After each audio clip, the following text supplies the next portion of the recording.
Repetirles esto de misión, que es para la acreditación y demás. Siguiente, por favor.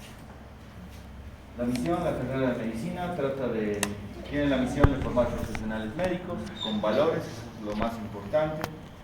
Y si han habido fallas, considero que uno tiene que demostrar todas estas cosas, aunque no nos pidan esto. Siguiente.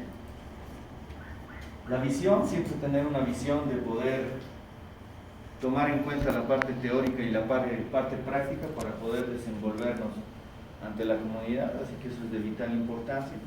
Siguiente. El perfil profesional que nosotros buscamos, creo que deberíamos tomar en cuenta, aunque muchas veces han habido errores, pueden criticar muchas cosas y demás, pero es importante que tomemos en cuenta siempre el perfil profesional, que también lo tienen ahí, ¿no? De adorno. Siguiente. Y el objetivo general, que es formar profesionales médicos. Yo quiero que sean endocrinólogos o que manejen endocrinología básica con valores, habilidades y destrezas suficientes para poder manejar a los pacientes. Así que ese es nuestro plan, esa es la idea, así que vamos a trabajar en ello. Ahora vamos a hablar un poquito de los principios de endocrinología. Como hemos visto en la prueba, hemos mencionado definiciones y demás y algunas cositas, así que vamos a tratar de que tomemos en cuenta todo esto en esta clase, definir endocrinología, qué procesos de destrucción celular hay, eso es de vital importancia, conocer la definición de una hormona, determinar las glándulas y las hormonas producidas, determinar el término de acción endocrino, parácrino y autócrino, mencionar los tipos de hormonas según la bioquímica y sus clasificaciones, mencionar los tipos de hormonas según los mecanismos de acción, porque eso es de vital importancia, porque así voy a poder utilizar diferentes medicamentos sabiendo la característica bioquímica de cada hormona. Luego, ver el tipo de acción hormonal, su interacción hormonal,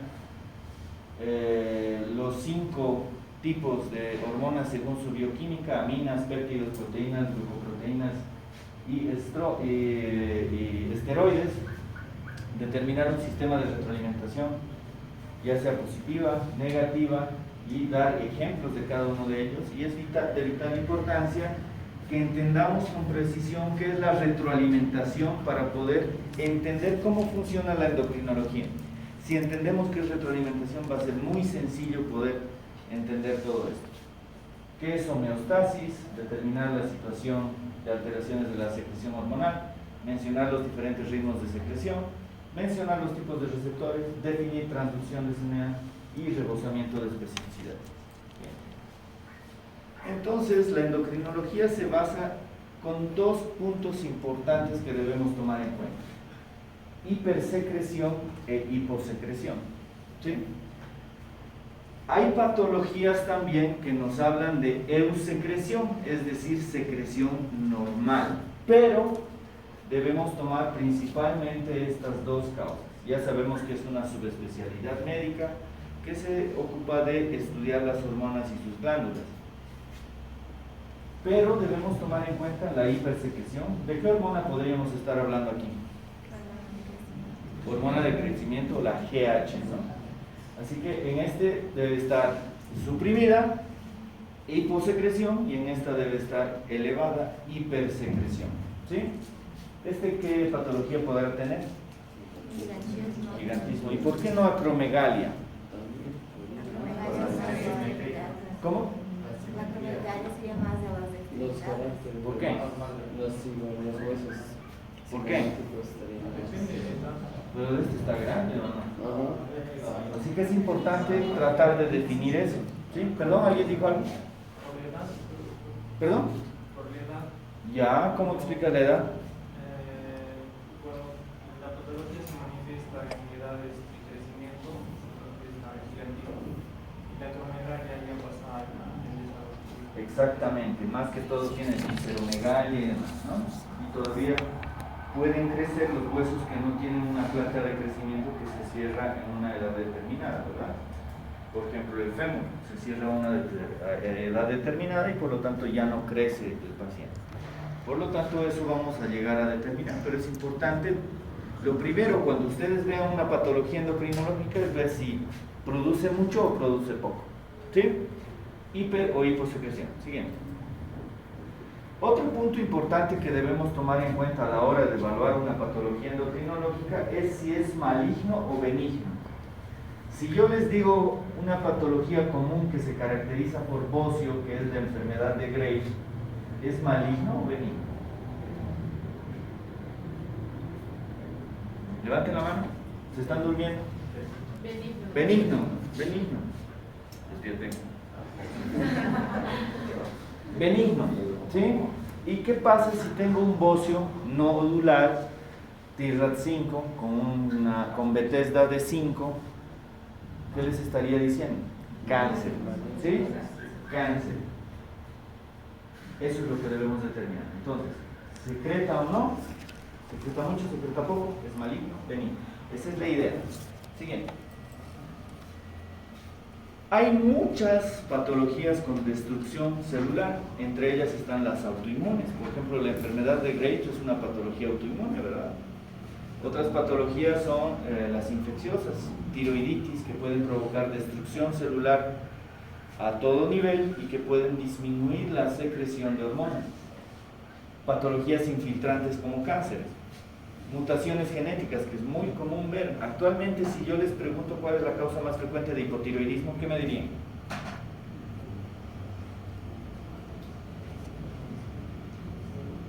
Despierten. Vamos a arruinar los focos y...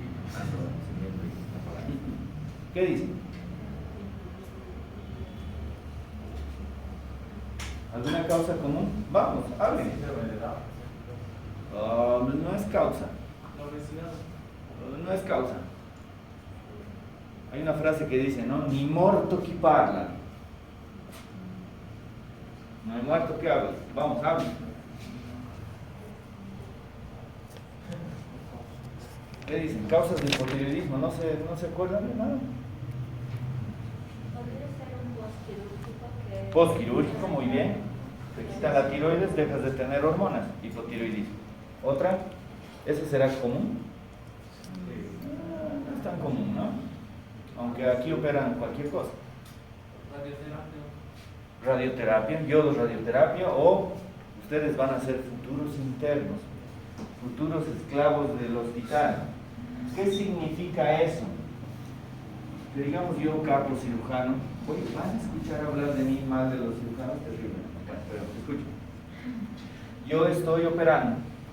Estoy utilizando arco en C, digamos, en quirófano, y la irradiación está terrible. ¿Y quién es el último en recibir protección? El interno, el pinche interno. El pinche interno. Cuando ustedes sean internos, pidan protección, protéjanse el cuello, por ejemplo. ¿Sí? Una de las causas es irradiarse, pero los jóvenes no nos damos cuenta, nos maltratan.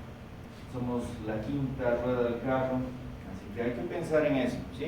Así que una de las causas, ¿será tan común pero la radiación? Estamos en Bolivia, es un país mediterráneo. ¿Qué le faltará? Mar, el yodo. Deficiencia de yodo es otra causa, pero ya no es tan común, porque ahora hay leyes que te dicen que debemos hacer o producir sal iodada, aunque aquí hacemos todo chuto, ¿no? Pero bueno, me estoy yendo a otra parte. Pero otra causa más común, alguien dijo algo, escuché algo, vamos, anímense. Hashimoto, la tiroiditis de Hashimoto es la tiroiditis de tipo autoinmune, que actualmente es una de las patologías más comunes de hipotiroidismo por el ambiente y demás cosas, así que debemos tomar en cuenta también las mutaciones genéticas que van a provocar problemas autoinmunes. Trastornos metabólicos y farmacológicos. Somos expertos en herbolaria, al menos aquí en el país, nuestro vicepresidente, nuestro expresidente también todo el tiempo andaba diciendo que la coca es lo mejor para la diabetes, no sé qué cosa. No quiero entrar en política porque me voy a pelear, pero es importante tomar en cuenta qué tipo de antecedentes tienen los pacientes para poder determinar este tipo de causas que pueden llegar a destruir hormonas, que pueden llegar a destruir células, que pueden llegar a producir disfunción hormonal. Así que hay que tomar muy en cuenta eso. Excelente. Entonces, tenemos que saber que la endocrinología se basa en múltiples órganos, múltiples sistemas. Si yo les digo corazón, no les estoy diciendo corazón a ustedes, ¿no? Si yo les digo el corazón, ¿tendrá que ver algo con endocrinología? Si tengo la hormona tiroidea elevada, ¿cómo estará el corazón? Si tengo la hormona tiroidea baja, ¿cómo estará el corazón? Si tengo cortisol elevado, ¿cómo está el corazón? Les agarré, ¿no? Así que es importante tomar eso en cuenta. Está relacionado absolutamente con todos los sistemas. Vamos a volver a hablar de la tiroides. Si tengo hormona elevada de tiroides, ¿cómo estará el sistema, por ejemplo, gastrointestinal?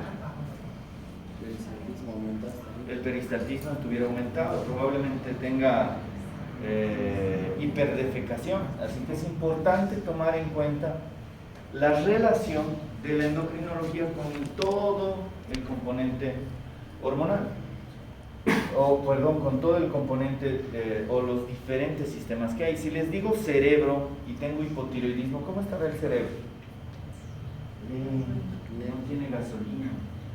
Si está elevada la hormona tiroidea, ¿cómo estará el cerebro?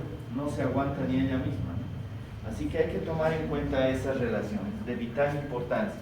Incluso desde el punto de vista del humor, del estado de ánimo y demás, tiene mucho que ver las hormonas, por lo tanto es de vital importancia que hagamos esa relación. Siguiente. Hay muchas definiciones de endocrinología y por eso les pido de que tengan una base de una definición adecuada. Todo lo que conozcan deben lograr definir. ¿Cuál es el objetivo para ser buenos médicos?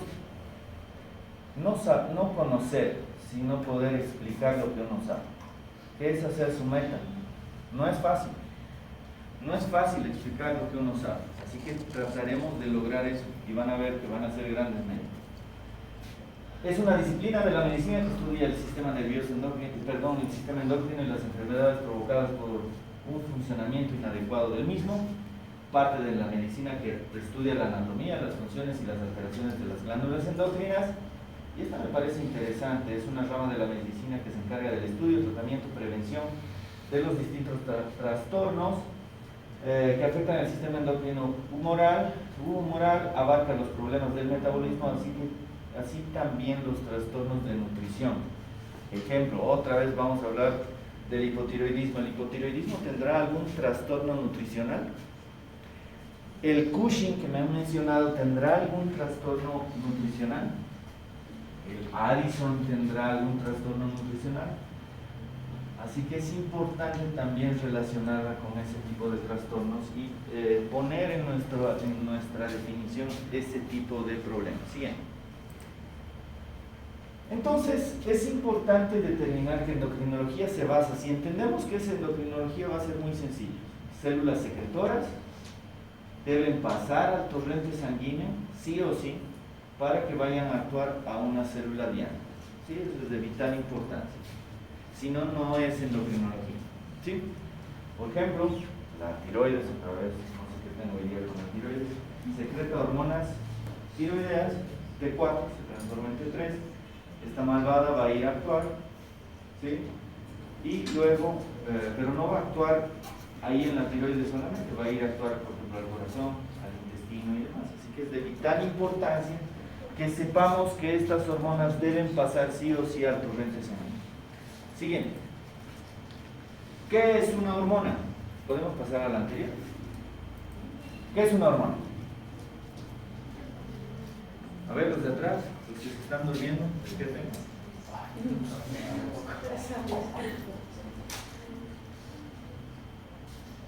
No me agrada que el compañero esté con la polera del Manchester.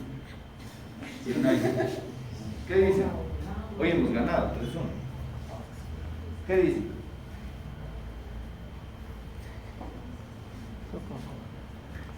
Solo la secretaria. ¿Qué es una hormona? ¿Qué es hormona para ti? ¿Qué dices? Con tus palabras.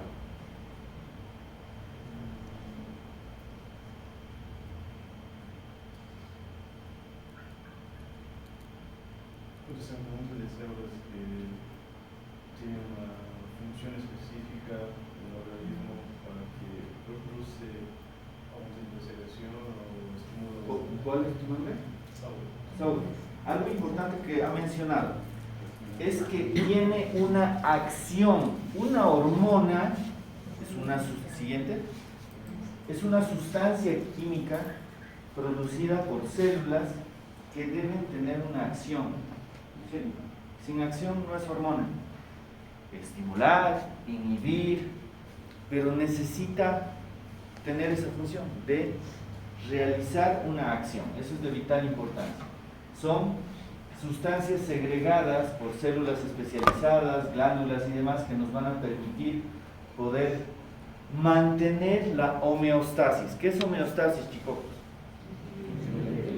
¿Qué equilibrio? El equilibrio fisiológico del organismo, ¿no? Eso es homeostasis. Y la secreción hormonal se va a basar en eso, si es normal, claro. Va a mantener ese equilibrio fisiológico. ¿Sí? Esa es la intención de las hormonas, mediante acciones. Hay plantas, hay animales que también segregan estas hormonas. Por lo tanto, es de vital importancia que conozcamos cómo funcionan, qué acción tienen estas hormonas. Siguiente. ¿Qué es una hormona? En base a la fisiología más que a la genética, tienen un principio operativo, y lo que decía su compañero es de vital importancia. La acción sobre las células diana a las que llega a través del torrente circulatorio. Esa es la idea de la hormona, ese es el fin de la hormona. La hormona se produce para que produzca algo, una acción. Eso es de vital importancia que entendamos. Siguiente.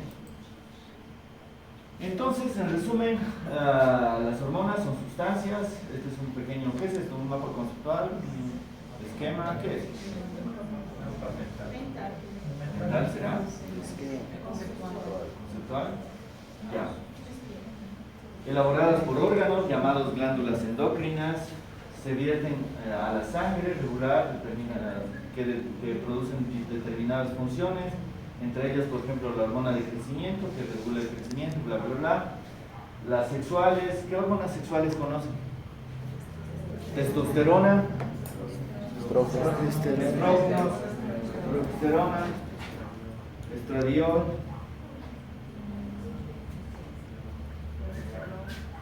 hay varias, ¿no?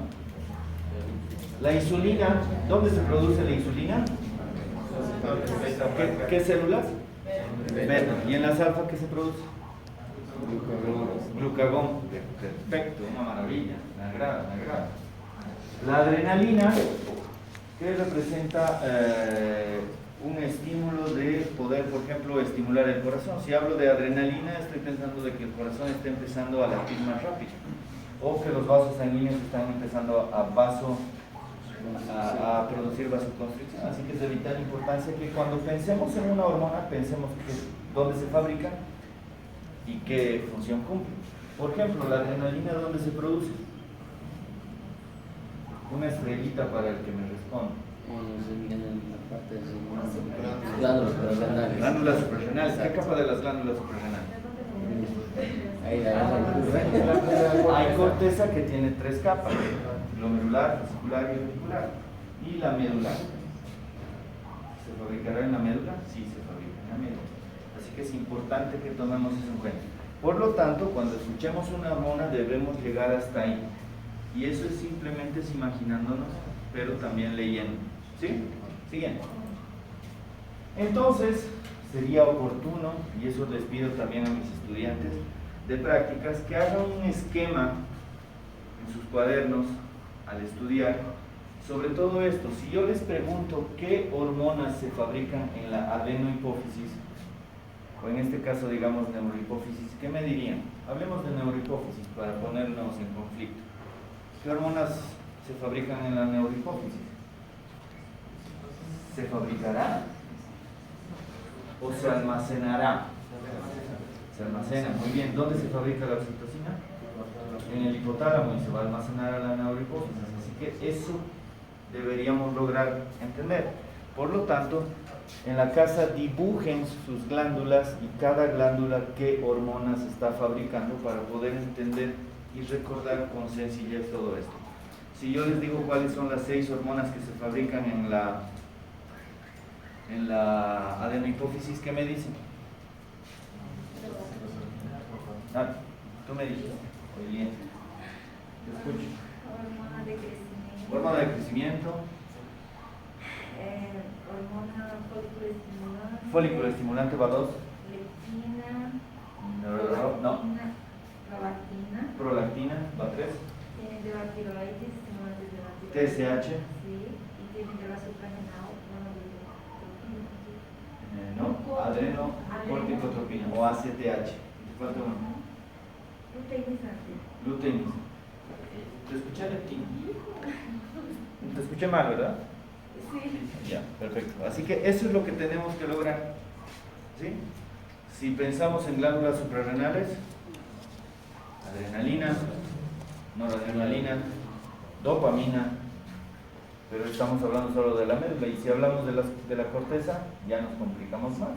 Aldosterona, cortisol, dipihidroandrostenodinona, ya creo que me he equivocado.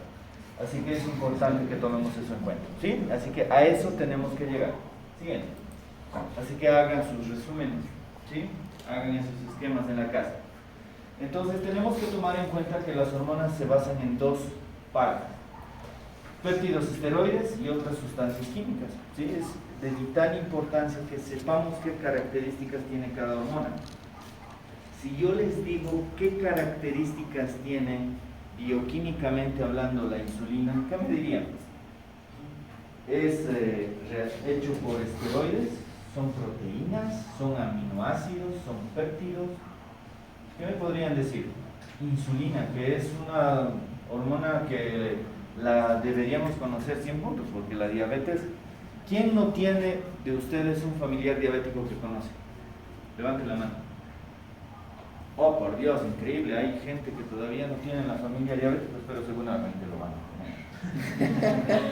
O ya lo tienen y no lo saben. ¿Qué dicen? ¿Qué es la insulina?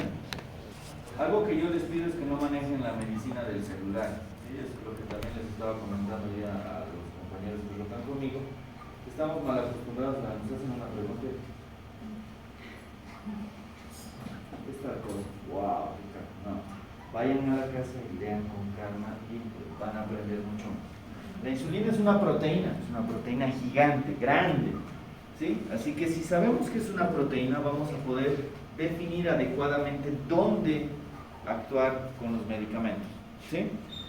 Eso es lo que debemos pensar en relación a las otras hormonas. Por ejemplo, el cortisol, ¿qué tipo de hormona será? Esteroidea, ¿sí? Tiene una base de colesterol. Antes nos decían de que el colesterol es malo, que es lo peor, pero necesitamos colesterol para formar hormonas, y hormonas importantes como el cortisol. Imagínense que saco mi cuchillo en este momento, o cuando les he dicho que teníamos una prueba sin cortisol, aunque ya debería estar bajo a esta hora, por eso no me gustan las clases en la noche, y ya está bajo, pero ha empezado a elevarse un poquito porque se han puesto nerviosos, están estresados. Cuando les diga ya va a llegar el examen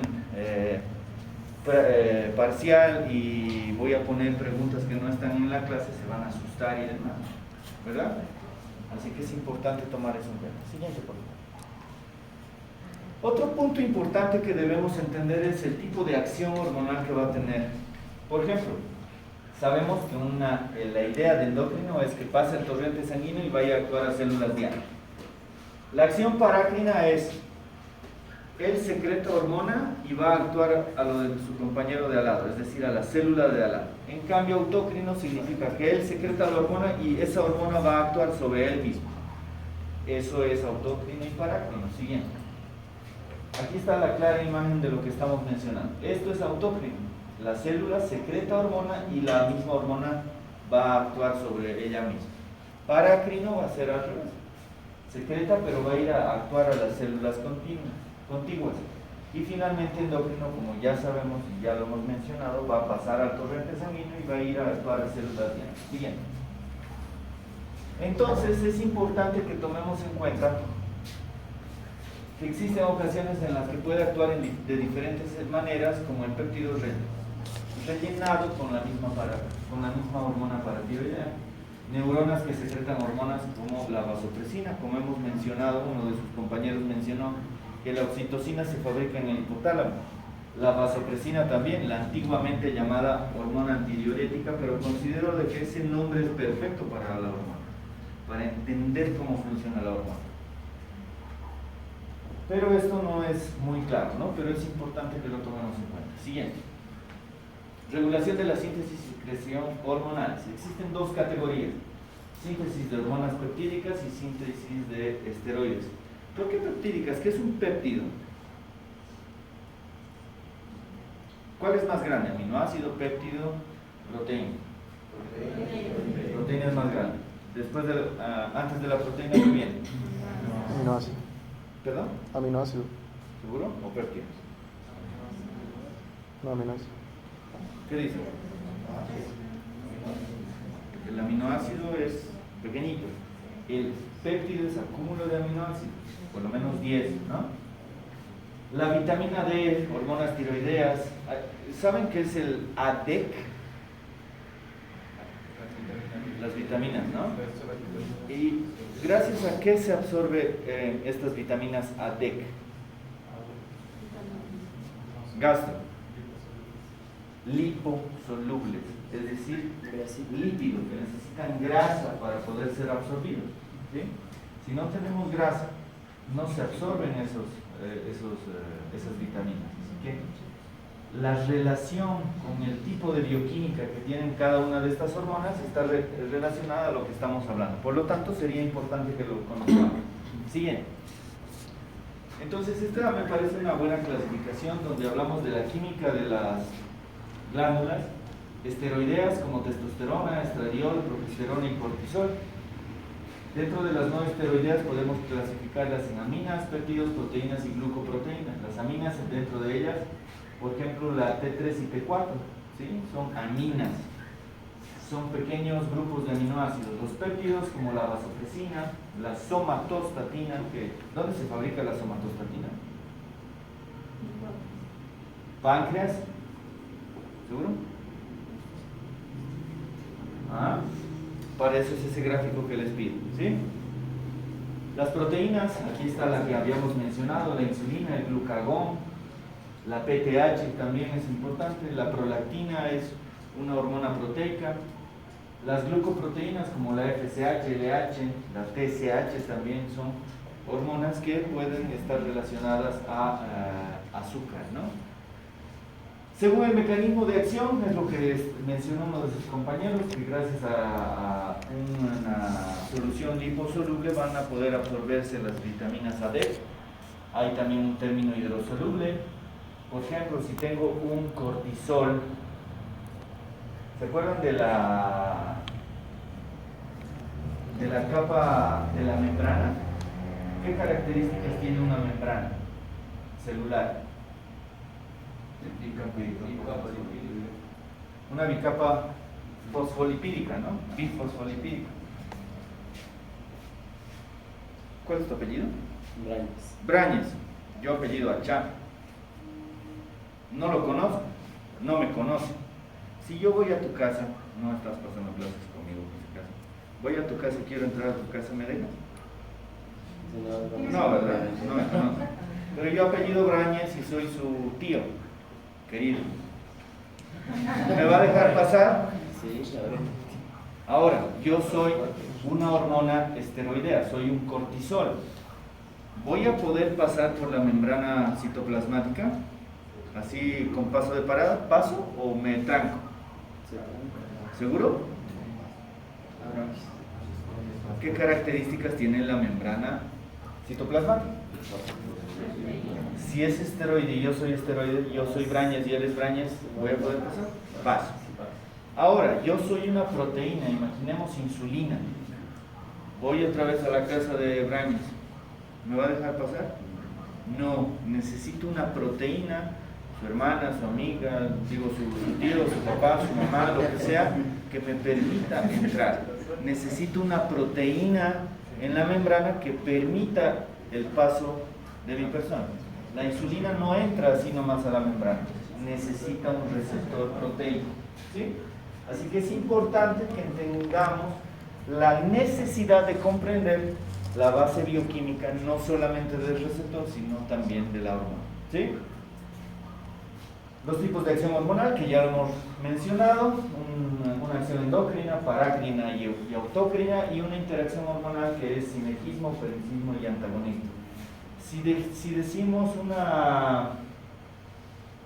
ejemplo de antagonismo hormonal, ¿quién se anima a decir? El joven que está mirando su celular y no está atendiendo a la clase, ¿qué opina? Por eso no me gusta tener apagado. ¿Qué dices? Estoy haciendo ejemplo de cómo funciona una pupila. Antagonista. Antagonismo hormonal. ¿Algún ejemplo? No te compliques. Algo sencillo. Ajá.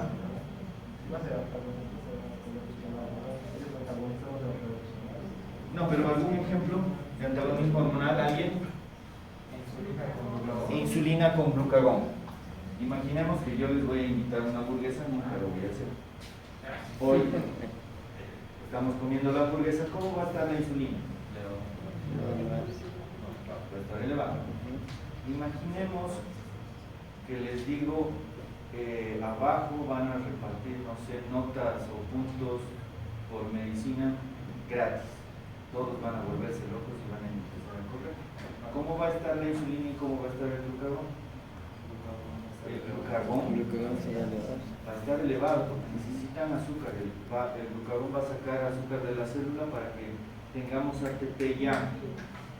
Y la insulina va a bajar. ¿Sí? Por lo tanto, va a haber antagonismo hormonal. ¿Sí? Es importante que entendamos también eso en relación a las hormonas. Siguiente. Si tienen alguna pregunta, no duden en hacerla, creo que estoy hablando yo nomás. Hormonas peptídicas se codifica de forma genética y da lugar a un producto maduro. Por ejemplo, la insulina tiene una preinsulina, ¿sí? Es una insulina que todavía no está funcionando y se puede activar. Y eso también se asocia a una resistencia a la insulina, que luego cuando llevemos diabetes lo vamos a entender de mejor forma. El insulinoma también. ¿Alguien ha visto algún insulinoma? Es terrible ver insulinomas, sobre todo insulinomas malignos, no siempre son benignos, así que hay que tomar en cuenta todos estos detalles para poder captar este tipo de pacientes. Se almacenan típicamente como gránulos de secreción, se secretan mediante exocitosis. Por ejemplo, también las hormonas tiroideas. Siguiente. Hay un sinfín de hormonas peptídicas, vasopresina, oxitocina, glucagón, pancreosinina y demás, que tienen diferentes tipos de acciones, y miren la cantidad de aminoácidos que tienen cada uno de los péptidos. ¿Sí? Siguiente. Dentro de las esteroideas, la síntesis hormonal ocurre a través de pasos enzimáticos que activan sobre los precursores, por ejemplo, colesterol en las hormonas esteroideas. ¿Sí? Por lo tanto, el colesterol es muy necesario para formar estas hormonas. Sin colesterol no vamos a poder formar hormonas. Con eso no quiero decirles que vayan a comer puro grasa. La mutación de los genes que codifican las enzimas pueden producir deficiencia hormonal. Eso también es importante, y cuando vayamos a ver, por ejemplo, estatinas o trastornos de los lípidos, vamos a entender todo esto de la codificación de las enzimas, y que cada uno de estos medicamentos anticolesterolémicos o antitriglicéridos tienen relación con actuar en enzimas o en proteínas o en receptores de proteínas que fabrican todos estos tipos de sustancias. Así que es de vital importancia que tomemos en cuenta estas hormonas esteroideas. Siguiente. Estos son algunos ejemplos de las hormonas esteroideas. Por ejemplo, los estrógenos tienen mucho que ver con el colesterol. No me lo tomen a mal las mujeres, pero las mujeres tienen mayor colesterol y mayor grasa, y tendrá que ver con los estrógenos. Pues sí, tienen que ver mucho con los estrógenos. ¿Sí? Los andrógenos también en el varón, la testosterona, los glucocorticoides, por ejemplo, dónde se fabrican, eso es importante, y ya relacionando todo esto. Por ejemplo, si yo les digo aldosterona, la aldosterona se fabricará en la glomerulosa, en la fascicular o en la reticular. En fin, eso lo vamos a aprender, ¿sí? La vitamina D, que tiene mucho que ver con el metabolismo del hueso y va a estar relacionado con la piel, hígado y riñón, ¿sí? Es de vital importancia que vayamos a tomar en cuenta todo eso. Por ejemplo, un baño de sol nos va a permitir activar la vitamina D. No quiero decirles que se vayan a retostar como camarones con el sol, pero unos 2 o 3 minutos diarios de baños de sol les vienen muy bien para activar su vitamina D, sobre todo en mujeres que tienen deficiencia o predisposición a la osteoporosis. Siguiente. Regulación de la regulación hormonal. Hay un término importante que debemos tomar en cuenta, que es la retroalimentación, ¿sí? ¿Alguien de ustedes me puede decir qué es retroalimentación?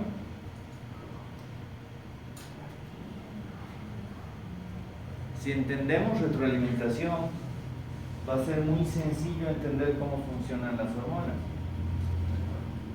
¿Qué es retroalimentación para ustedes, no médicamente hablando? Ya hice esa pregunta en clases prácticas. ¿Qué dice? ¿Qué es retroalimentación? Vamos, anímense. ¿Hay retroalimentación con la pareja, por ejemplo? ¿Hay retroalimentación con el docente? ¿Hay retroalimentación con uno mismo? ¿Hay retroalimentación con los papás, con las mamás? ¿Hay retroalimentación, no sé, con el vecino? ¿Qué dicen? ¿Qué es retroalimentación? ¿Qué dicen ahí atrás?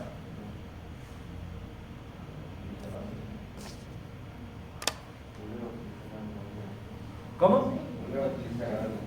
Volver a utilizar algo. Ya, eso debe ser. Ya. ¿Qué más? En endocrinología, retroalimentación es una comunicación interglandular, ¿sí? Dependiendo de cómo están las hormonas, suben o bajan y demás. Es importante tomar en cuenta que hay dos tipos de retroalimentación, una positiva y una negativa.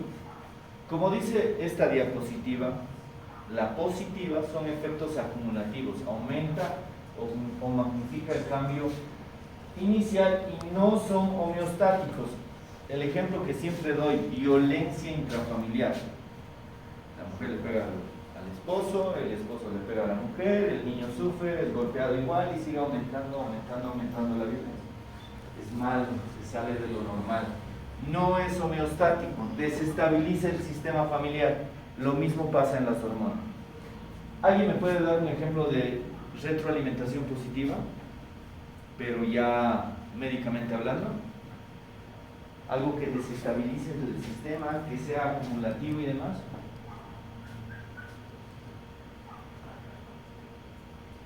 ¿Un tumor podrá provocar eso? ¿Algún ejemplo de tumor? A la 1, a las 2, una estrellita en juego. Vamos. ¿Qué dicen?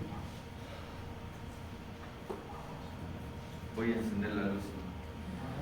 Puede ser. Los voy a amenazar. La taquicardia compensatoria de una hemorragia masiva podría ser me agrada eso, pero es fisiológico, ¿no? Es bueno, porque si no, el cerebro cocido, riñones cocidos, corazón cocido.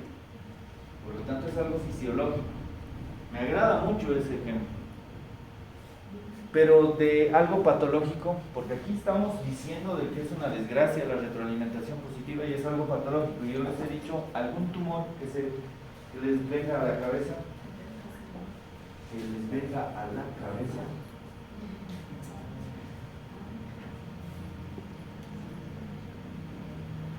Imagínense un tumor hipersecretor de TSH.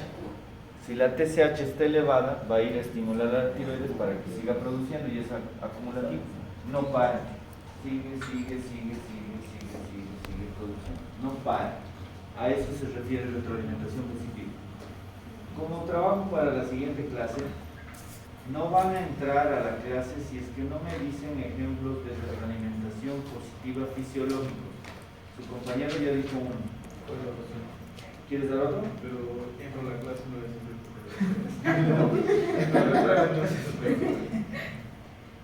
No, pues dices el ejemplo. Los que no dicen, no. Por ejemplo, voy a decir mi ejemplo. Ah, claro, perfecto.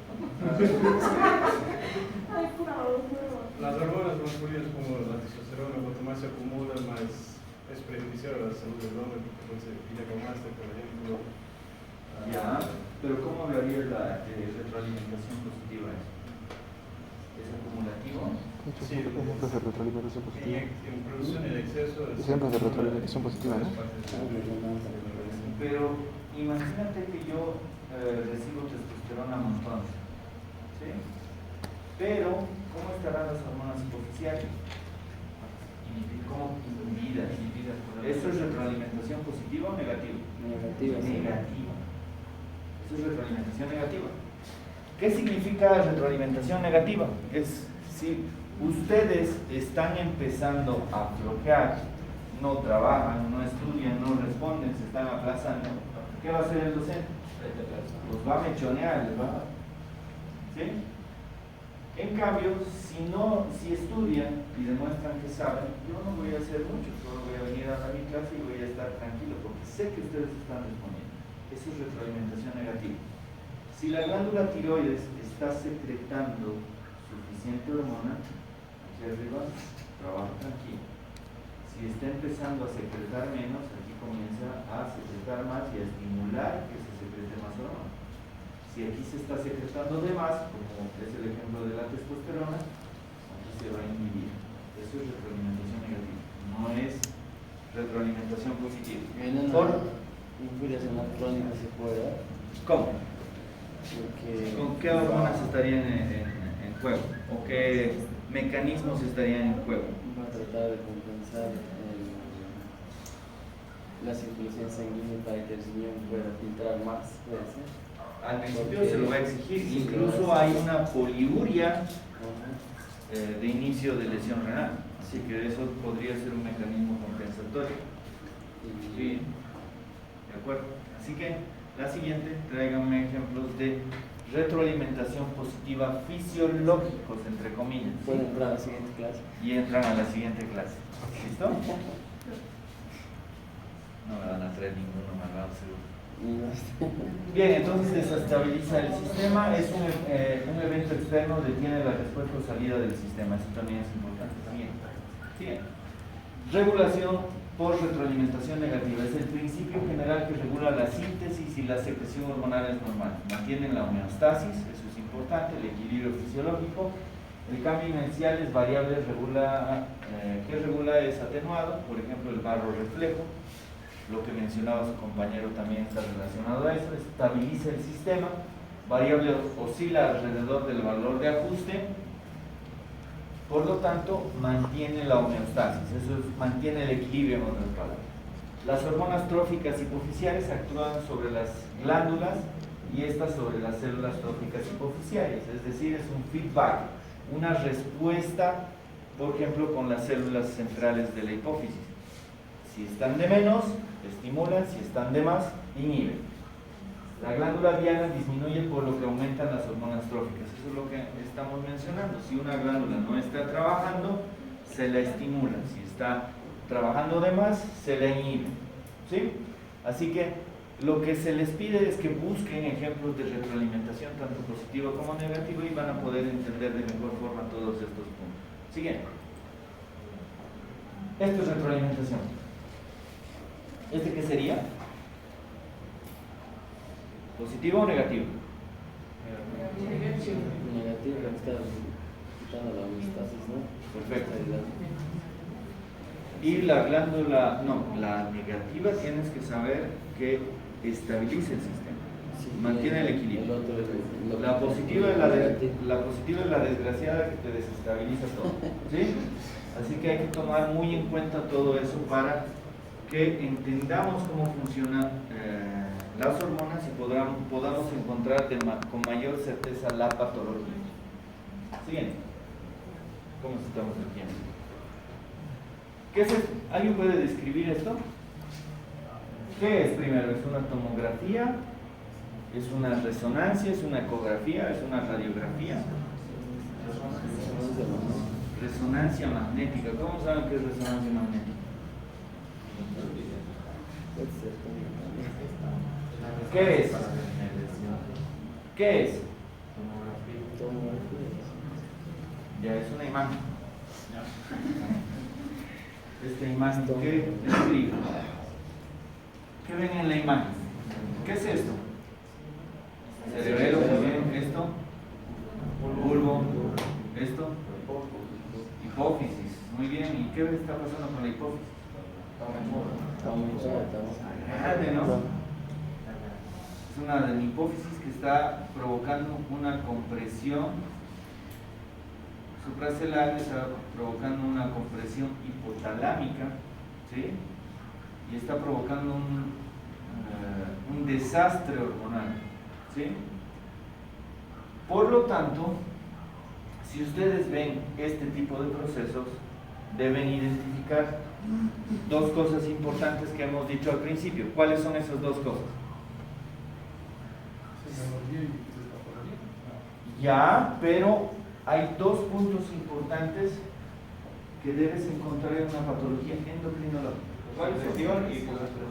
Hipersecreción o hiposecreción. No sabemos si este provoca secreción o no.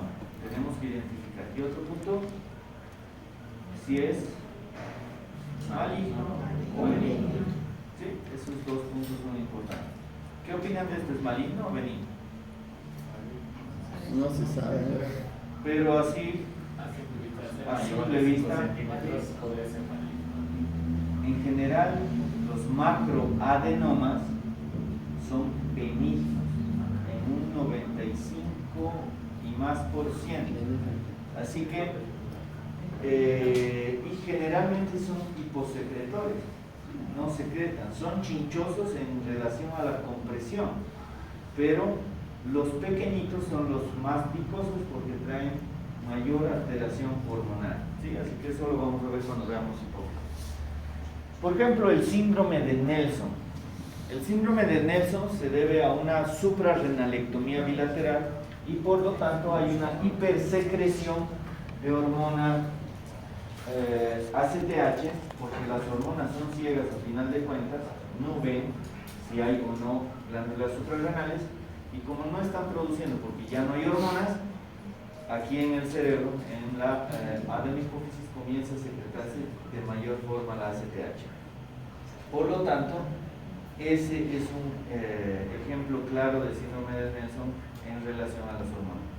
Debemos tomar en cuenta entonces esa retroalimentación que les digo, es decir, nuevamente hay una suprarrenalectomía bilateral que provoca una hipersecreción de ACTH, síndrome de Nelson. ¿Qué tipo de retroalimentación es? Positiva. ¿Seguro?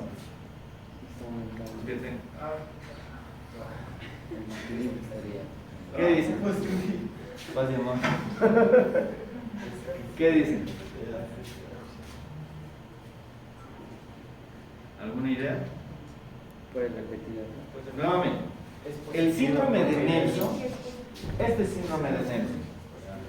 El síndrome de Nelson se da por una suprarrenalectomía bilateral, es decir, extirpamos las dos glándulas suprarrenales, pero como hemos mencionado, las hormonas son ciegas. La ACTH va a decir, pucha, abajo no están produciendo, las glándulas suprarrenales no están funcionando, hay que estimular. Comienza a aumentar la secreción Negativo hormonal ACTH. Negativo. Es una retroalimentación negativa definitivamente. Está tratando de mantener homeostasis. ¿Sí? Ese es el síndrome de Nelson, no se van a olvidar. ¿Sí? Siguiente. Si es una resonancia, hay un aumento no se ve nada de la silla turca y demás, así que hay que tomar en cuenta eso. Luego vamos a hablar un poquito más de imágenes, ahora la grafo. Siguiente. La secreción hormonal está sujeta a muchas formas de regulación, metabólicas, neuronales, internas y ambientales. También se relaciona con ritmos diurnos, como sucede en el caso de cortisol y con la pulsatividad. Las hormonas se secretan por pulsos y algo terrible catastrófico, muchas veces poco entendible, es el ciclo menstrual. Terrible. Se forman hormonas gracias a pulsos, ¿sí?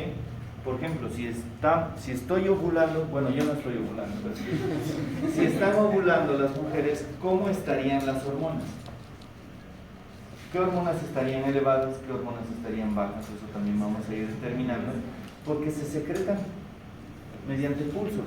Y ahí sería oportuno que ustedes me digan qué tipo de retroalimentación tienen, ¿sí? Así que hay que tomar muy en cuenta todo eso. ¿Quieren descansar un cachito o seguimos y descansamos los últimos 10 minutos? Ahora tiene que ser. Depende de ustedes. Ahora después. Después, a ver. Ahora después también. ¿Qué dicen? Tarea para la casa. Yo también quisiera tarea para la casa, pero tenemos 10 minutos de descanso. Si quieren lo tomamos ahora o al final de la clase. Al final. Proseguimos entonces. Entonces, tenemos características metabólicas, neuronales, internas y ambientales. Por ejemplo, estar bajo estrés y demás, ¿qué tipo de hormonas se van a estimular? Si yo agarro un cuchillo o una pistola y en ese momento los amenazo, ¿qué hormonas van a empezar a secretar? Adrenalina. Adrenalina, tienen que huir de mí, ¿no? ¿Qué otras hormonas? Glucagón, muy bien, ¿qué otra hormona? Cortisol, el estrés, sí, exactamente. O les digo, ahorita van a dar examen y todo este examen vale para las 3 notas del semestre. Sería hermoso, ¿no? Poder hacer eso. Así solucionamos el problema y ya. Perfecto, así que hay que tomar en cuenta esos pulsos y estos factores importantes que debemos tomar en cuenta. No va a ser, por ejemplo, un paciente desnutrido, un niño del África que tiene kwashiorkor o tiene marasmo y demás, va a tener alteraciones hormonales. Los cretinos, no hablo de los políticos por si acaso, los cretinos, ¿qué tienen? ¿Qué problema tienen? ¿Hiper? ¿Seguro? Sí. Por una guardia les apostaría, pero no puedo aquí.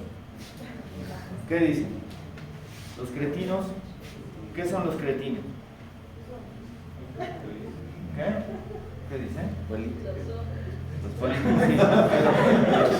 Uy, ya. Qué gracioso. Mejor apago la luz.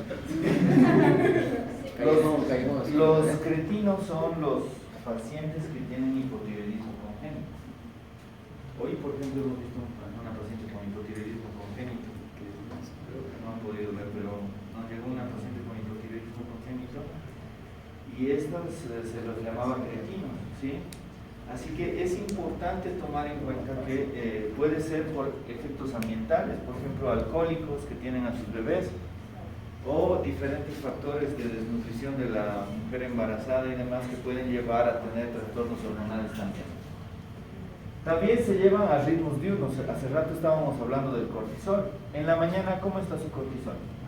Está 100. Ahorita ya no tienen cortisol. 10%. Están sacando de cortisol por donde puedan. Y si apagamos la luz, peor.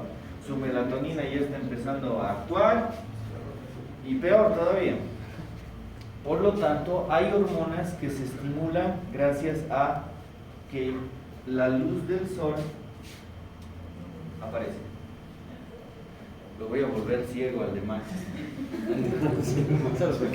Más dramático, así todo el rato está. Ya. Los cambios de la secreción de gonadotropinas durante el ciclo menstrual, lo que estábamos hablando, nos menciona gracias a patrones temporales, pulsos temporales que se van limitando unos a otros, ¿sí? Si no, no se podría dar la fecundación, no se podría programar el cuerpo para poder recibir un espermatozoide. Así que es importante tomar eso en cuenta. Y todo esto comienza a partir de la pubertad. Es un reloj importantísimo que comienza a activarse y que puede estar asociado a alteraciones ambientales, metabólicas y demás, ¿sí? Así que debemos empezar a asociar todo eso. Siguiente. El transporte, es de vital importancia que tomemos en cuenta el transporte. A veces creemos de que solo va el torrente sanguíneo y demás. ¿Alguien ha visto un perfil tiroideo últimamente o en su carrera, en lo que han estudiado? Perfil tiroideo. ¿Qué parámetros se toma en cuenta en un perfil tiroideo básico? TSH, T4 libre, T3. ¿Y por qué no T3 libre?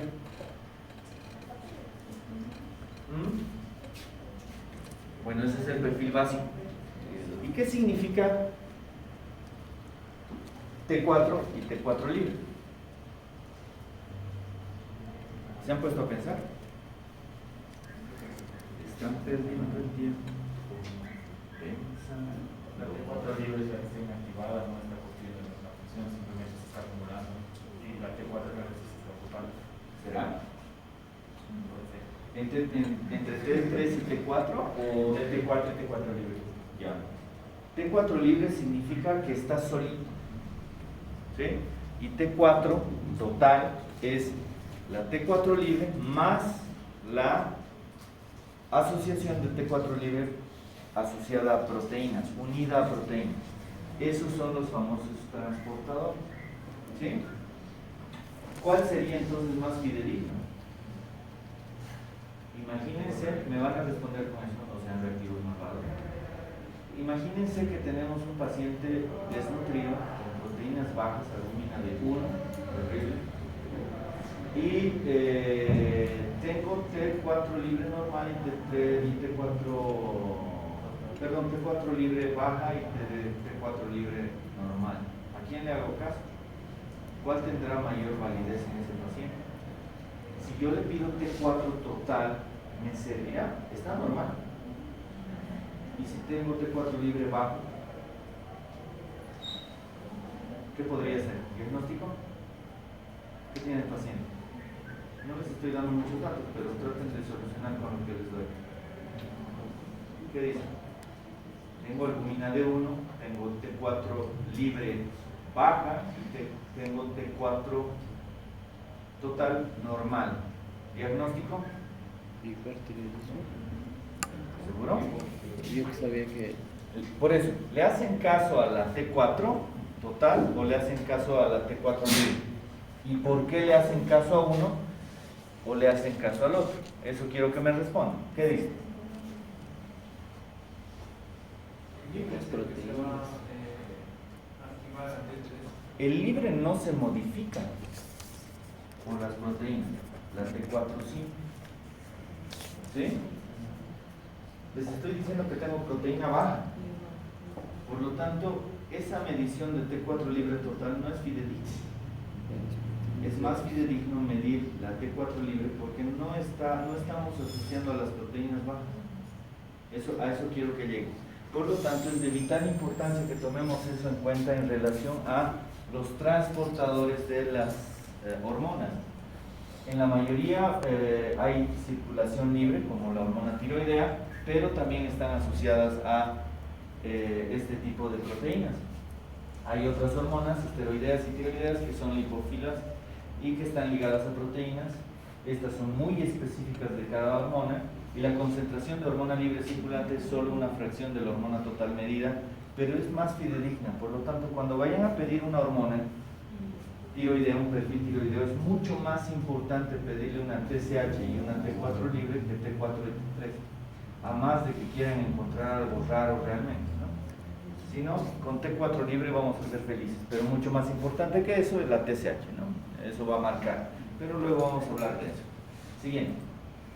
Se producen trastornos de las proteínas de transporte en hepatopatías, por lo que la diferencia de cuantificación de una y otra es fundamental. Por ejemplo, un hepatopatata. Un hepatopatata va a tener problemas de albúmina. ¿Sí? El que entienda semiológicamente hablando y fisiopatológicamente hablando un hepatopata, mi respeto. Así que estudien un hepatópata. Si no han tenido chance en gastroenterología, estudien un hepatópata y van a ver qué hermosa es la semiología y fisiopatología de ese paciente. Y van a relacionarlo con todos los tipos de patología. Y este tipo de patologías o los hepatópatas tienen trastornos de proteínas, por lo tanto también van a traer trastornos en el transporte de las hormonas. Siguiente. El metabolismo es otro determinante, es decir, la conversión enzimática a hormonas más potentes como la testosterona, tiroxina, la insulina que les he mencionado, por lo que cualquier alteración metabólica condiciona una alteración hormonal. Ejemplo, un paciente séptico que está en terapia intensiva, que no se moviliza, que está intubado y está lleno de problemas, ¿cómo estarán las hormonas? ¿Alguien se ha puesto a preguntar? Creo que nadie se pone a preguntar cómo están las hormonas. Hay neurocirujanos que son expertos para abrir el coco y no piensan en las hormonas. Y las hormonas, como han visto, regulan absolutamente todo. ¿Cómo estará el cortisol? Miércoles, el otro día he visto un paciente postoperado de craneotomía. Le están dando corticoides como tostado. ¿Cómo estará el cortisol? Sí, así que COVID-19, wow, le hemos dado glucocorticoides como tostado al paciente sin ningún sentido. ¿Cómo estarán las hormonas? Habría que preguntarse. Por eso estamos estudiando. Siguiente.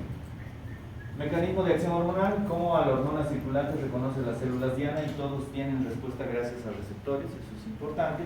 Estas moléculas se ligan a las hormonas con alta afinidad y especificidad. Siguiente. Los receptores, hay receptores de superficie celular, es el ejemplo que hemos hablado con Brañas. Atraviesan la membrana una o más veces, y receptores nucleares, por ejemplo la insulina, ¿no? Que necesita de transportadores proteicos porque la bicapa bifosfolipídica no le va a servir para poder ingresar. Siguiente. Las hormonas regulan procesos fisiológicos, secreción hormonal, enzimas y otros componentes, contracción muscular, el crecimiento y la proliferación. Y el término transducción de señal, que también es importante que lo conozcamos, está relacionado a procesos biogénicos que van desde la unión de la hormona receptorial, alteraciones fisiológicas celulares. Siguiente. Los receptores pueden generar segundos mensajeros, ¿sí? Eso también es importante. No siempre van a ir a actuar directamente, sino que fabrican otro tipo de sustancias para que vayan a actuar y provocar acción. Las esteroideas y tiroideas son parte de los receptores nucleares y están en relación a un mecanismo importante entre célula productora, transporte gracias a las proteínas y finalmente la acción a los receptores de las células blanco o diana que llamamos. Siguiente. Rebosamiento de especificidad. Este es un término importante que debemos tomar en cuenta. Por ejemplo, en el Addison, ¿sí? En el Addison hay hiperpigmentación. El Addison no fabrica suficiente cortisol, por lo tanto hay una hiperestimulación más bien a receptores similares a los receptores que se encuentran en las glándulas suprarrenales, que se encuentran en los melanocitos. Por lo tanto, la ACTH no va a ir a actuar solamente a los receptores de las glándulas suprarrenales, sino van a ir a actuar a los receptores de los melanocitos, provocando hiperpigmentación. Así que esa es una de las causas por las cuales hay rebosamiento de especificidad. Es decir, yo estoy estimulando a su compañero, pero su compañero ya no tiene receptores suficientes. Por lo tanto, me voy a otros receptores similares. Eso es rebosamiento de especificidad. Siguiente. Bien, ahora vamos a hablar y necesito participación de todos ustedes. Siguiente. Estos son los objetivos de esta parte. Los trastornos endocrinológicos se deben a principalmente dos circunstancias y debemos aprender por lo menos a captar signos, síntomas y relacionarlos con diferentes patologías. Y mencionar 10 exámenes complementarios que nos van a ayudar a determinar adecuadamente alguna patología. ¿Qué es algoritmo del manejo? Solicitar exámenes complementarios con fundamentos, no pedirle, le voy a pedir resonancia magnética. El otro día, siempre hablando de neurocirujano, ¿no? El otro día hablé con un neurocirujano en el extranjero. Muchas veces estamos perdiendo la semiología y demás. Y creo que eso es fundamental que sigamos tomándolo en cuenta. Cada examen que vayamos a solicitar debe estar bien fundamentado. De nada sirve de que sea un experto en solicitar exámenes y que los exámenes me digan qué tienen, es mejor que yo sepa antes de solicitar un examen y confirme con los exámenes. Eso es mucho más importante y les va a dar mayor certeza a ustedes a aclarar dudas sobre su paciente, porque no siempre los pacientes van a venir con el letrero soy hipotiroideo, soy diabético y demás. Siguiente. La mayoría de los trastornos endocrinológicos, entonces, como habíamos mencionado, se deben a hiper o a hipocreción, a exceso o déficit hormonal. Todo esto provoca efectos en varios órganos, en todos estos órganos. ¿Sí? Siguiente. No es frecuente que solo se presente un único grupo de síntomas aislados. En endocrinología, por ejemplo, cansancio no solamente es sinónimo de estudiante de medicina de 10º semestre de la UNICEF, sino también puede deberse a un montón de patologías endocrinológicas y no endocrinológicas. Cansancio, anemia, sí. Sí, cáncer, cansancio, sí. Sí, así que es importante buscar la mayor cantidad de síntomas y signos para poder identificar con mayor precisión la patología. Existen tantos síntomas específicos y generales como debilidad y falta de energía. Esta patología, este signo o síntoma, ¿en quiénes podríamos encontrar? Endocrinológicamente hablando, malvados. Diabetes, muy bien. Hipotiroidismo. Addison. Sí. Hipertiroidismo. Sí. Cushing. Sí. Acromegalia. Sí. Un hipoaldosteronismo primario, si quieren secundario, sí. Todas las patologías endocrinológicas están asociadas a este problema. ¿Sí? Siguiente. Estudiante de dificultad en la concentración y alteraciones del apetito. ¿Qué patología? ¿Qué patología? Leen y no entienden ni madres. Perdonen mi vocabulario, a veces es florido. O no quiero comer. Ay, que estoy gordo y demás. ¿Qué podría ser? Diabéticos, ¿en qué comen? Diabetes. Ya. Falta de concentración. Hipotiroidismo. Anorexia. Un problema central. Podemos tener obesidad central. Podemos tener anorexia central. Así que es importante tomar en cuenta todos los, no se queden con uno. Caída del cabello, no, es hipotiroidismo. No, piensen en todo lo que podría provocar caída del cabello. Siguiente. Los síntomas y signos aislados son poco útiles, como les estoy mencionando. Se debe realizar una buena anamnesis. Y esta frase que me parece importante en medicina: la suerte no existe. ¿Sí? Hay que empezar, ustedes ya van a ser futuros pinches internos, van a ser internos, ustedes van a ser los esclavos del hospital y van a hacer historias clínicas a cada instante. Ahora que van a empezar a hacer eso, comiencen a hacer unas buenas historias clínicas y cuando sean subespecialistas y comiencen a maltratar a otros internos, ahí se van a dar cuenta cuán valioso ha sido empezar bien desde el principio. Así que comiencen a hacer todo esto para que la suerte no sea parte de ustedes. Siguiente. Exploración física exhaustiva, por ejemplo, aumento del tamaño de la glándula tiroides. Hace poco vi ingresó a emergencias por un problema gastroenteral y me piden valoración por diabetes. Voy a ver a la paciente y una glándula de este tamaño, gigante. Reviso la nota de emergencias, nadie describe bocio. Reviso la nota de admisión del residente, nadie describe bocio, todas firmadas por el médico de guardia y demás. Reviso la nota del médico especialista que me pidió la valoración, no describe tiroides. ¿Qué les parece? ¿Les parece correcto? Es que nos malacostumbramos a hacer la medicina del ping-pong.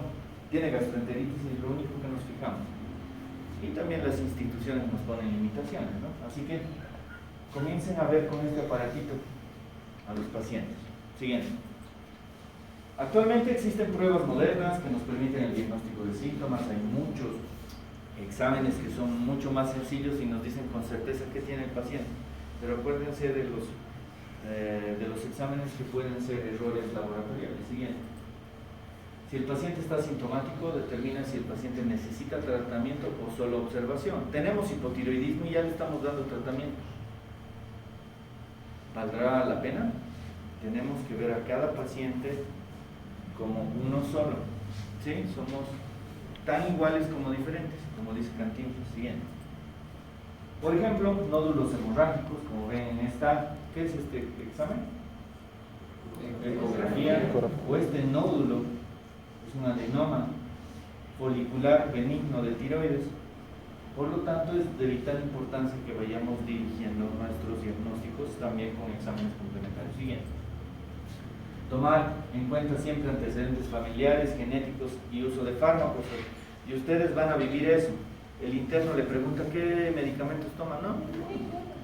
Hay pase de visita, llega la hora de que están varios médicos ahí, pues ¿qué medicamentos toma? Toma esto, toma esto, toma esto, toma esto. No preguntaste, castigaste. Así que vean alternativas para preguntar a sus pacientes. ¿Sí? Siguiente. Beta bloqueantes en el hipertiroidismo es de vital importancia, hidroclorotiazida en el hiperparatiroidismo, los anticonceptivos orales. A veces les preguntamos, ¿usted bebe alcohol? No, solo chichito. Por ejemplo, siguiente. Síntomas y signos habituales de estudiantes de endocrino, debilidad y cansancio. Entonces, la mayor parte de las patologías endocrinológicas están asociadas a este problema. Siguiente. Dolor abdominal. ¿Sí? La mayor parte, tiene gastritis. Tal vez tiene una uremia. Tal vez tiene una insuficiencia suprarrenal.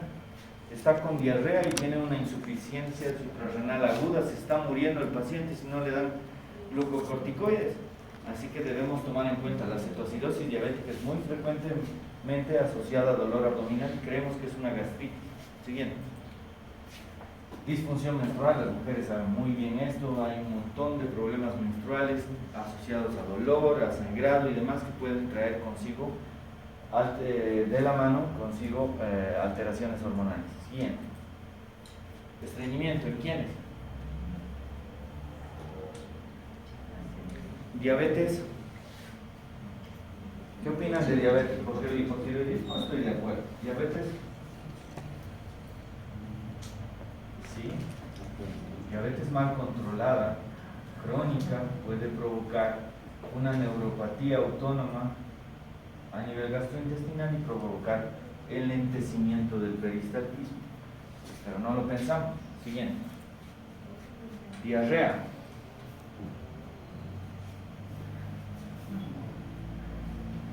Le va muy mal, ¿no? Siguiente. ¿En quién es diarrea? Hiper, ¿no? Principalmente hiper.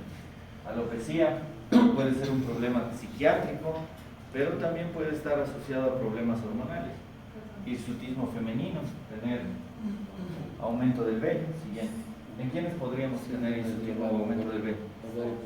Síndrome de ovario poliquístico, que es muy común, más común de lo que parece. Cefaleas recidivantes y persistentes. Todos los estudiantes de medicina tienen cefalea, ¿no?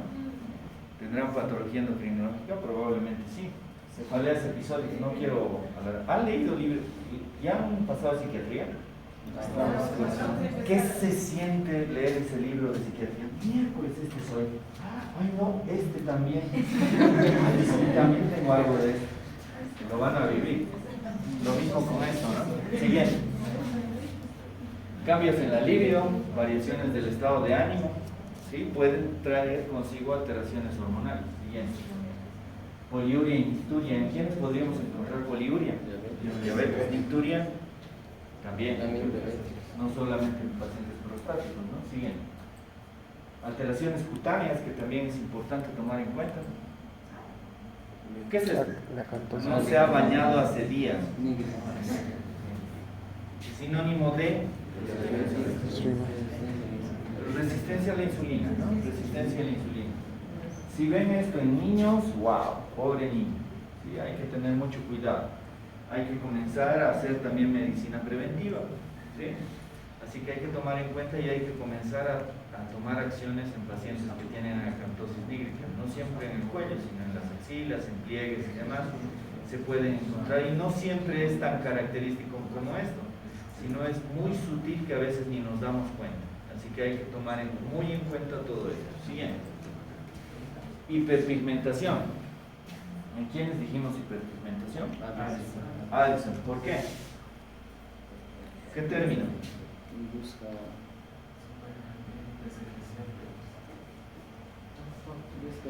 un lugar, no entendí. Por rebosamiento Rebosamiento de especificidad. ¿Pueden explicar eso? Es lo que estaba mencionando cuando los receptores ya están llenos pero quiere seguirse mandando la señal, entonces vamos a usar receptores similares. Estimula a otros receptores cuando los receptores ya no hay. O sea, tengo 5 receptores y los 5 ya están llenos o no tengo receptores. ¿Dónde voy a ir a estimular? Imagínense que tengo, que ustedes aquí hay una pantalla, ahí no sé, tal vez les gusta el fútbol, está dando fútbol. Y yo les estoy hablando aquí. Muchos de ustedes van a empezar a ver el fútbol y no me van a hacer caso. Por lo tanto, otro receptor que sí le interesa me va a empezar a captar. ¿Sí? Eso pasa con los melanocitos. Esos receptores van a empezar a captar la señal del ACTH en este caso. ¿Sí? Eso es rebosamiento de especificidad.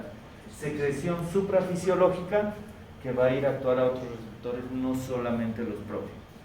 Y por eso provoca hiperpigmentación.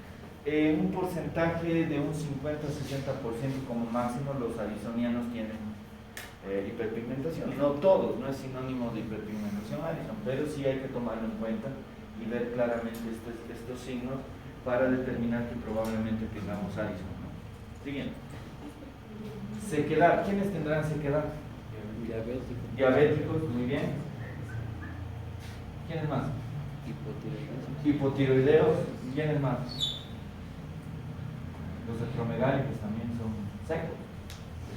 Así que hay que, si se dan cuenta, ninguno es preciso. Ningún síntoma y signo que hemos hablado es realmente preciso de una patología. Por eso nos complicamos más, pero debemos conocer cada uno de estos y tratar de ir dirigiendo más, de la mejor forma posible. Siguiente. Plétora. Este es un mal ejemplo de plétora, pero este es la plétora clásica. ¿Qué será que tiene este paciente? ¿Quién se anima? ¿Qué patología tendrá? Plétora facial. Le dicen al paciente que levante las manos, como está haciendo este señor, y se le va a llenar, se le va a volver rubicundo completamente. Pero este es rubicundo así, ya de primeras. ¿Qué patología tendrá? ¿Quién se anima?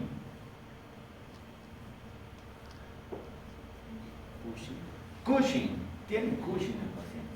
Cara de luna llena, joroba de búfalo, cuello corto, plétora facial. ¿Sí? Este señor tiene Cushing, este no. Este sí tiene Cushing. Por lo tanto, de este sí podría ser más sencillo determinar. Tiene fragilidad capilar, tiene estrías violáceas en la piel, muy fácilmente detectables y demás, por lo tanto tenemos que utilizar esos signos. Y si tienen este tipo de pacientes, ¿qué exámenes le piden? Imagínense, les llega la consulta y ¿qué más o menos de exámenes le pedirían a este paciente? ¿Perdón? Perfil hepático. Perfil hepático, ya hormonalmente hablando o imagenológicamente hablando. A eso tenemos que llegar, ¿sí? ¿Qué hormona está alterada? ¿Qué hormona está alterada?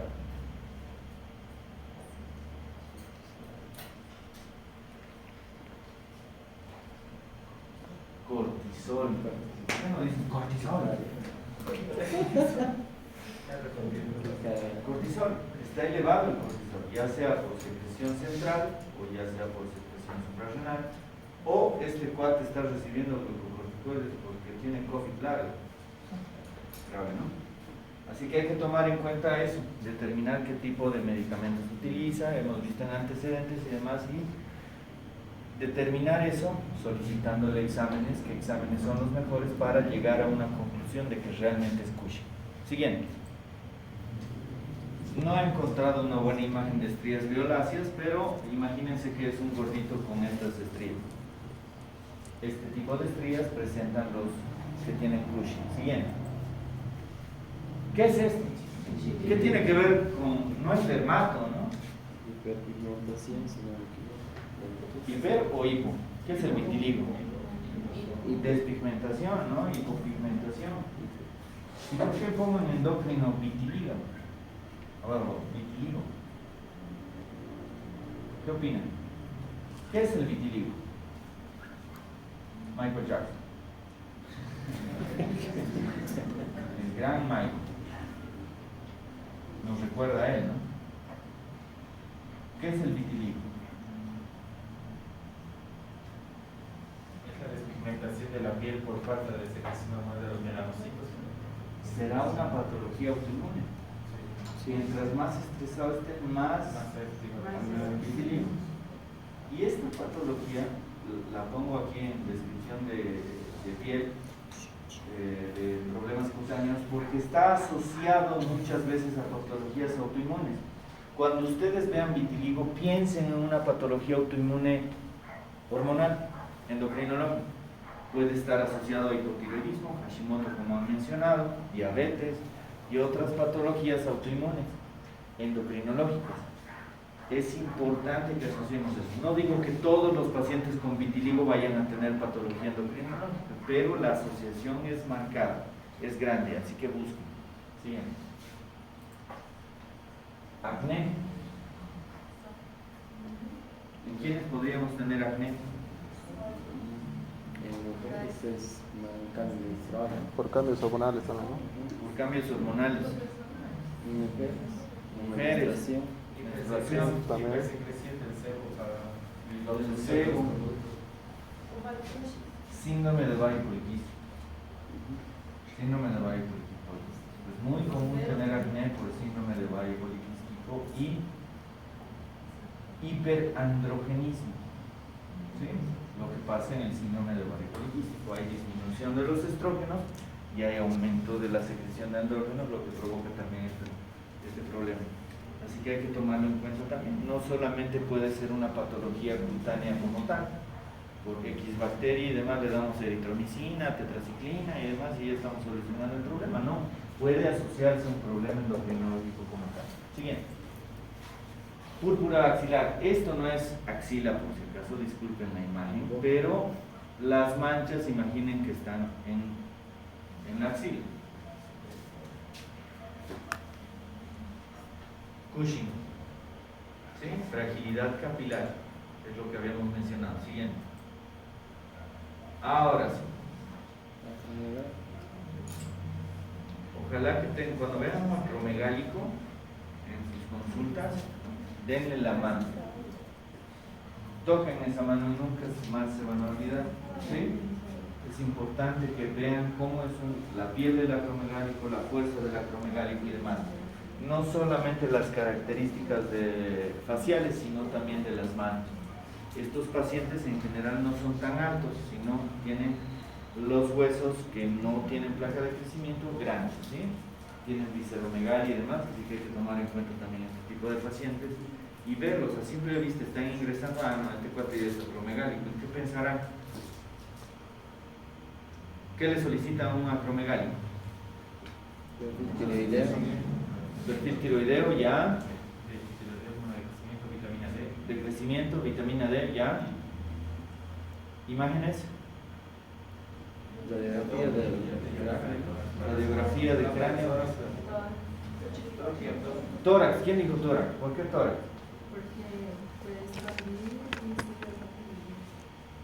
Excelente. Es importante ver la visceromegalia en este tipo de pacientes.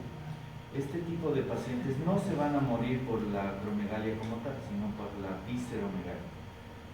Una paciente muy querida que tuve hace más o menos un año falleció por vólvulo gástrico. Nadie se dio cuenta. Nadie se dio cuenta. Llegué al fin de semana. Me traía regalos, por eso la recuerdo tanto. Y llegué después de un fin de semana largo y había fallecido. Se había internado y había fallecido. Así que piensen también en eso, es de vital importancia. Y otra patología asociada a acromegalia, muy común,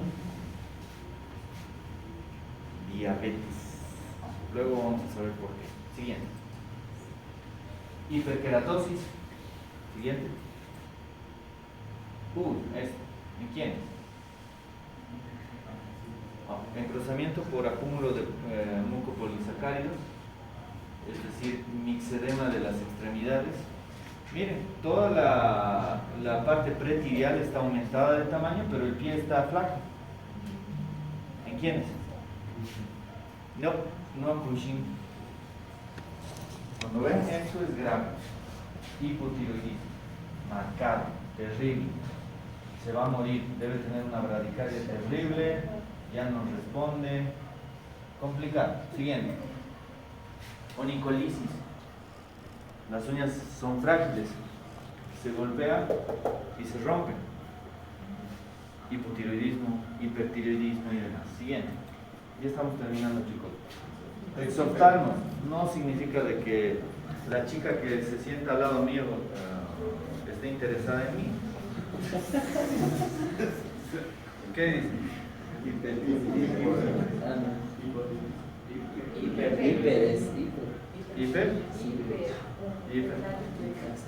¿Hiper qué? Hipertiroidismo. Si se dan cuenta, cuando esta separación superior del párpado y del iris, eso es lo que nos marca el exoftalmo. Pero no siempre vamos a tener un exoftalmo tan florido como este. Hay exoftalmos sutiles que ni nos damos cuenta ni pensamos en solicitar una patología, y primero van al psiquiatra porque están nerviosos, están ansiosos y demás, y nadie descubre que es un hipertiroidismo. Así que mientras más datos tengamos del paciente, mejor. Siguiente. Estrabismo. No quiere copiar en el examen, ¿no? ¿Alguna patología que les venga a la cabeza el estrabismo? ¿Qué dice?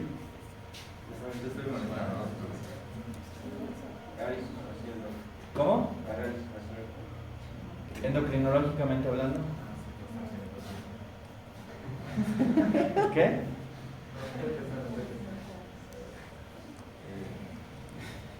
Ya están cansados, no sé, pero ¿qué dice?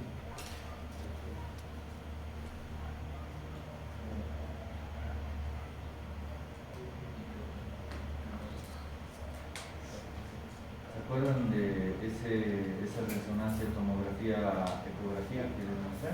Sí. ¿Qué era? ¿Perdón? Era un tumor, un adenoma hipofisiario que puede provocar compresión del quiasma óptico y provocar estrabismo. No siempre tan marcado, pero les puede llevar a pensar en que tienen una patología hipofisiaria, así que es de vital importancia que tomemos en cuenta. Siguiente. Soplos en la tiroides. ¿Alguien ausculta la tiroides? En estos días que estoy con estudiantes nuevos, residentes nuevos y demás, he notado que no hacemos una buena palpación de la tiroides. Así que practiquen entre ustedes, en la familia. Es importante que comencemos a palpar. Están palpando aquí arriba. Primero que les ponen hiperextensión y están palpando aquí arriba a la tiroides. Nunca van a encontrar la tiroides ahí arriba. Anatómicamente hablando, ¿dónde estará la tiroides? No piden de que trague el paciente, así que hay que tomar todo eso en cuenta. Escuchar un soplo en la tiroides podría estarles hablando de un infierno tiroideo y grave, así que hay que tomar eso en cuenta. Siguiente. Lo que su compañera hablaba, pacientes con acromegalia, hipertensión arterial en diabéticos, hipertensión arterial en hipo o hipertiroidismo también deben ser tomados en cuenta porque es de vital importancia que solicitemos estos exámenes y no jugar la medicina del ping pong. Lo que hacemos es hipertenso, le damos antihipertensivo. Nos vale qué hipertensión tendrá, ¿sí? tenemos que hallar todos estos datos para solicitar los exámenes oportunos. Siguiente. Temblor fino. Tiene examen de endocrino mañana. ¿Qué patología podría ser? Hipertiroidismo. Una buena forma para ver el hipertiroidismo, hagan que levante las manos, cierre los ojos y pongan una hoja encima de la mano. Y van a notar claramente que la hoja se mueve. Así que podemos determinar temblor fino que no se ve a simple vista de esa forma. Siguiente. Sequedad vaginal, ¿sí? Sobre todo en pacientes menopáusicas o posmenopáusicas que ya no tienen suficientes estrógenos, y esto puede traer predisposición a infecciones, a heridas, a grietas y demás, dolores que pueden provocar muchas alteraciones ginecológicas. Siguiente. Pruebas de laboratorio que podemos solicitar.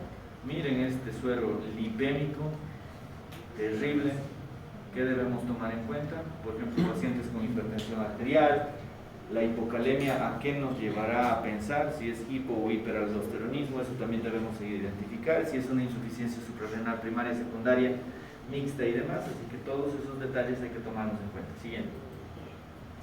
Métodos de detección inmunológicos. La 25-hidroxicalcolecalciferol debemos tomar en cuenta siempre. Tiroxina, administrar de forma exógena ACTH para ver la respuesta y la retroalimentación negativa, es decir, hay pruebas fisiológicas que nos pueden servir para determinar esa forma de retroalimentación del paciente. Claro ejemplo, si yo doy glucocorticoides voy a alterar la retroalimentación del eje corticótropo. Siguiente. Muchas hormonas se encuentran en la circulación unidas a proteínas. Las hormonas peptídicas circulan en forma libre, no unida, y hay fármacos y enfermedades concomitantes que pueden alterar las proteínas transportadoras, y esto altera la concentración total de la hormona. Eso ya lo hemos mencionado en toda la clase. Siguiente. Se soluciona midiendo la proteína transportadora o la hormona libre, el cortisol matutino, hiposuprarrenalismo, pues luego se utiliza una prueba de estimulación de supresión y confirma el diagnóstico. Eso generalmente se utiliza en Cushing y demás, justamente para lo que les mencioné, la respuesta de los ejes. En las siguientes clases vamos a empezar a hablar de ejes, así que les voy a ir preguntando ejes aquí, ejes allá, y van a ver que es muy interesante determinar todo eso. Determinar los electrolitos y metabolitos también es importante para determinar las patologías. Siguiente. La hemoglobina glicada, que es vital en un paciente diabético, la paratormona intraoperatoria, cosa que no se hace. Somos expertos en extirpar la glándula tiroides sin solicitar esta prueba. Siguiente. Se diagnostica mucho en etapas asintomáticas como en métodos radiológicos, es decir, muchas veces encontramos incidentaloma, se dice, por ejemplo, un tumor de glándula suprarrenal que se solicitó por un examen X de otra patología. Así que eso también se puede dar. Siguiente. Imágenes. Hay un montón de imágenes que debemos tomar en cuenta. Dentro de ellas la resonancia magnética, que es una de las mejores para cerebro, para hipófisis. La tomografía, la gammagrafía, la densitometría y la ecografía son estudios que nos van a permitir determinar con mayor certeza las diferentes patologías endocrinológicas. Siguiente. Esta es una resonancia magnética. ¿Alguien puede describir la imagen? Hay un aumento de tamaño de la hipófisis, ¿no? No se ve claramente la silla tuya y ya está empezando a comprimir los órganos cercanos. Siguiente. ¿Qué corte es ese? Perdón, el anterior. ¿Qué corte? Sagital, coronal, frontal, horizontal, no sé qué cortes conozco. Eso sería importante que lo tomemos en cuenta. Siguiente. ¿Qué ven ahí? ¿Qué es esto? ¿Qué glándula suprarrenal está alterada? Está aumentada de tamaño. ¿Izquierda o derecha? Izquierda. ¿Seguro? ¿Por qué? Cuando vean una tomografía, siempre vean los pies. Izquierda. ¿Sí? ¿Por qué? Porque a veces hay situs inversus y el hígado está en la derecha, en la izquierda. Así que cuando vean una tomografía siempre imagínense que están viendo los pies. Si está este lado, estás viendo el pie izquierdo. ¿Sí? Bien, siguiente. Imágenes de gammagrafía, por ejemplo, una enfermedad de Graves, esa glándula tiroides está fabricando hormonas como loca y por lo tanto hay una hiperactividad de la glándula y hay una hipercaptación del yodo, así que es importante que tomemos este examen para determinar la funcionalidad de las glándulas. La gammagrafía me permite ver la funcionalidad de las glándulas. Siguiente. Ya terminamos. Densitometría ósea, en osteoporosis sobre todo. Siguiente. Ecografía, miren esta belleza de imagen, ¿alguien podría describir? Es un bocio multinodular, no se ve nada de tiroides, hay quistes, hay nódulos, lo único que se ve aquí la tráquea, esto que serán los grandes vasos, y aquí está toda la glándula tiroides. ¿Sí? Siguiente. Funciones con aspiración con aguja fina que también nos permiten diagnosticar, por ejemplo, cánceres. Siguiente. Evaluaciones genéticas que también nos ayudan a determinar algunas patologías endocrinológicas. Siguiente. Cirugías que también nos permiten diagnosticar algunas patologías para luego realizar terapias de sustitución hormonal, por ejemplo, como su compañera mencionó, una tiroidectomía. Siguiente. ¿Qué debemos tomar en cuenta entonces? Desaparición de los signos y síntomas, pruebas indirectas y análisis de laboratorio. Siguiente. Síndromes de exceso hormonal, por ejemplo, ¿qué es? Cushing. Siguiente. Y estamos aquí. Ya nos falta poco. Siguiente. Espero que la mayoría ya esté vacunada. Y esta es una diapositiva que desde que doy docencia la vengo presentando. No leamos diapositivas. Comencemos a estudiar libros. No crean tanto en el docente. ¿Sí? Todo lo que les he dicho vayan a leer a la casa y realmente ver si he dicho la verdad o no. Vivir sin leer es peligroso, te obligan a creer en lo que te digan, así que no me crean. ¿Sí?